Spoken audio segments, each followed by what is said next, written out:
ये वाला वीडियो देखने के बाद आपको चिंगारी की आवाज़ लिटरली सुनाई देगी। कभी कभी ना जिंदगी हमें रोक कर कुछ दिखाना चाहती है, पर हम इतनी आदत के आदी हो जाते हैं कि आवाज़ आती रहती है पर हम सुनते ही नहीं है। सोचो, आपके पास एक बहुत कीमती चीज़ है, आप उसे बार बार चिंगारी लगाते हो, फिर पानी डालकर ठंडा कर देते हो, और फिर दोस्तों के साथ होते हो तो कभी 2-3 बार जला देते हो और फिर उसे बुझा देते हो, और ऐसा ही रोज करते हैं। विजुअलाइज कर पा रहे हो? अगर वो चीज़ अभी आपके सामने हो ना, तो शायद आप उसे देखना भी पसंद ना करो। बस वही चीज़ हम अपने सांसों के घर के साथ करते हैं। सांस, थोड़ा जानकर थोड़े अनजाने में, कभी चॉइस और हैबिट के बीच एक लाइन ब्लर हो जाती है, पता ही नहीं चलता है।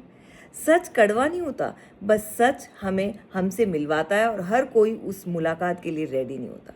अगर आप किसी को जानते हो जो स्मोकर है, ओकेजनल चेन स्मोकर या बस कभी कभी वाला, तो ये कहानी उनके लिए है। और एक बात क्लियर कर दूं, ये कहानी किसी एक जेंडर, किसी एक रिलेशन के लिए नहीं है। ये हर उस इंसान के लिए जो धीरे धीरे अपने ही जीवन के इंजन को जला रहा है। एक इंसान था, ना वो हैवी स्मोकर था, ना एडिक्ट के लेबल में आता था, बस कभी कभी मूड, स्ट्रेस या कंपनी के नाम पे, है ना, हर बार के बाद ना माउथ फ्रेशनर जैसे यूज़ करता था, जैसे कोई सब ठीक हो गया हो, जैसे धुआं अंदर तक गया ही ना हो।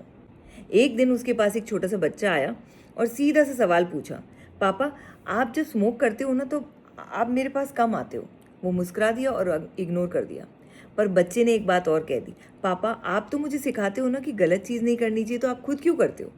जिंदगी कभी कभी आईने के सामने खड़ा कर देती है और फिर आंखों में आंखें डालकर सवाल पूछती है। बच्चे ही नहीं, कभी माँ के चेहरे की खामोशी देखी है, कभी लाइफ पार्टनर की आंखों का डर महसूस किया है।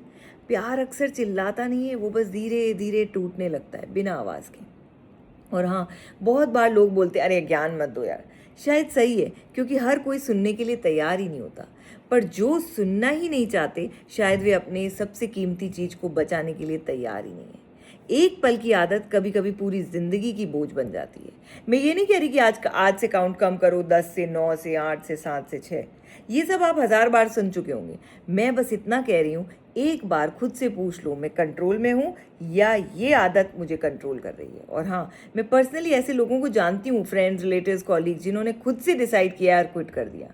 उनसे बात करो ना तो वो कहते हैं, ऐसा लगता है माउंट एवरेस्ट चढ़ लिया हो। मुश्किल है, बहुत मुश्किल है, पर इम्पॉसिबल नहीं है। हर जीत पहले अंदर होती है, बाहर तो बस उसका रिजल्ट दिखाई देता है। रुक के सोचो, आखिर क्यों हम अपने ही जीवन के इंजन को थोड़ा थोड़ा थोड़ा रोज जला रहे हैं, जबकि सच ये है, उसे बचाने की ताकत भी हमारे पास ही है।